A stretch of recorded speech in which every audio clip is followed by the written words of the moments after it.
صلوا عليه وسلموا تسليما اللهم صل وسلم وبارك عليه وعلى آله ويا أيها المشتاقون إلى رؤيا جماله صلوا عليه وسلموا تسليما. Bapak dan Ibu sekalian, ma'ul bahri itu adalah air laut. Jadi air laut juga boleh digunakan untuk bersuci. Apalagi di tengah lautan tidak bawa air yang tawar itu saya kira sangat signifikan, penting bagi kita untuk tahu ini. Jangan sampai kemudian di tengah lautan karena tidak ada air tawar lalu kita tidak wudu, tidak bersuci. Apalagi kalau tidak sholat, dan tidak boleh tayamum karena ada air laut. Saat tayamum tidak boleh. Nah, dalilnya itu didasarkan kepada hadis dari Abi Hurairah radhiyallahu anhu, sa'ala rajulun Rasulullah sallallahu alaihi wasallam. Seseorang bertanya kepada Rasulullah sallallahu alaihi wasallam, faqala ya Rasulullah. Seseorang itu bertanya kepada Rasul, inna narkabul bahr. Kami berada di tengah lautan. Wa nahmilu ma'ana qalil minal ma'i lain tawadna bihi atosna. Kami membawa sedikit air, maksudnya adalah air tawar tadi. Jika kami berwudu dengan air tawar tadi atau sana, maka kami akan kehausan. Ya. Afana tawaddu bima'il bahr. Bolehkah aku berwudu dengan air laut? Nah, ini pertanyaan lelaki tadi. Faqala Rasulullah sallallahu alaihi wasallam. Rasulullah SAW bersabda, wa at-tahur. Air laut itu suci. Ma'uhu airnya, wa at-tahuru ma'uhu. Air laut itu suci, air mana? At-tahuru ma'uhu, suci airnya. Jadi kita pahami air laut itu suci. Al-hillu maitatuhu, halal bangkainya. Ya. Rawahu khamsah. Jadi air laut itu suci airnya dan halal bangkainya. Bangkai laut itu apa? Bangkai dari laut, ikan. Saya punya pengalaman menarik Bapak Ibu sekalian. Tetangga saya punya koi gede-gede, dirawat dari kecil, dari segede gini. Dia punya kolam yang tidak terlalu besar kolamnya juga.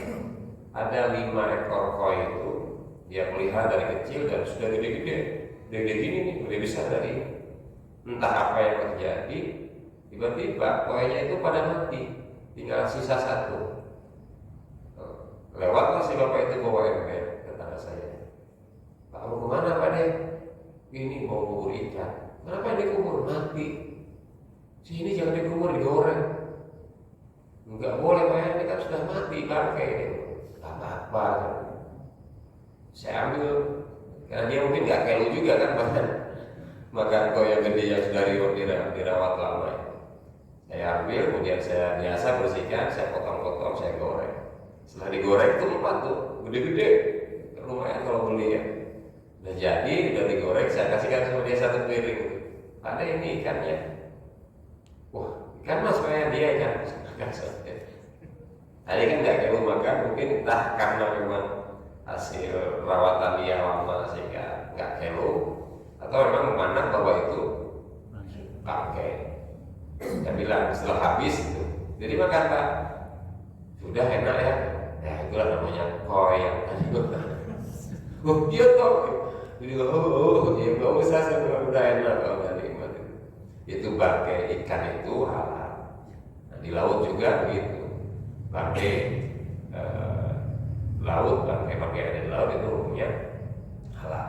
Ini berdasarkan hadis yang tadi saya baca. Menurut Tirmizi, qala Tirmizi, ini Sayyid Sabiq menjelaskan penilaian Tirmizi terhadap hadis tadi. Hadis yang menerangkan tentang wa tahuru ma'uhu al-hillu maitatu. Hadis itu menurut Tirmizi, hadal haditsu hasanun sahih. Hadis ini adalah hadis hasan sahih.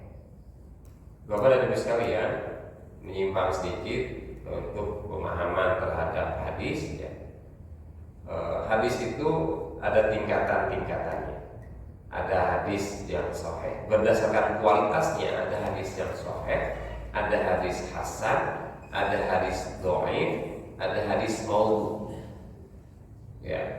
Hadis sahih itu hadis yang memenuhi standar kesahihannya dari aspek kualitas dari perawinya, ya bisa sahih karena rawi, bisa sahih karena matan. Kalau dia diriwayatkan oleh rawi yang lebih ya, kuat hafalannya, tidak syad, ada persyaratan-persyaratan. Dan itu hadis sahih itu bisa kita jadikan hujjah atau argumen untuk menegaskan suatu pendapat, menguatkan suatu pendapat. Di level yang kedua hasan. Hadis hasan itu bisa digunakan sebagai landasan kita berpendapat. Maka ada hadis makbul gitu Bapak Ibu sekalian, sunnah makbulah itu bisa terdiri dari hadis yang sahih atau hadis yang hasan. Karena suatu hadis yang hasan nanti ada hadis hasan lainnya, dia bisa menguatkan menjadi hadis sahih li ghairihi. Jadi nanti ada sahih li zatihi, ada sahih li ghairihi. Sahih li zatihi itu dengan hadis itu, dengan sendirinya hadis itu sudah sahih. Karena rawinya bisa dipertanggungjawabkan serta matanya juga tidak ada yang bertentangan dengan Al-Quran dan hadis yang lain. Tapi kalau sahih li ghairihi itu artinya hadis hasan dikuatkan dengan hadis hasan yang lain, dia menjadi sahih. Sahihnya bukan karena hadis itu, tapi karena ada hadis yang menguatkan sehingga dia menjadi sahih li ghairihi. Hasan pun demikian. Ada hasan li zatihi dan ada hasan li ghairihi. Hasan li ghairihi itu tadinya bisa saja hadis itu lemah, tapi dikuatkan dengan hadis-hadis yang lain yang sama-sama lemah, bisa saling menguatkan, dia bisa naik menjadi hasan li ghairihi. Makanya jangan heran kalau misalnya seorang penulis hadis Bulughul Maram, taruhlah Ibnu Hajar al-Asqalani, dia menerangkan hadis yang menggunakan hadis dhaif di situ, tapi dia sering menguatkannya dengan hadis-hadis yang lain.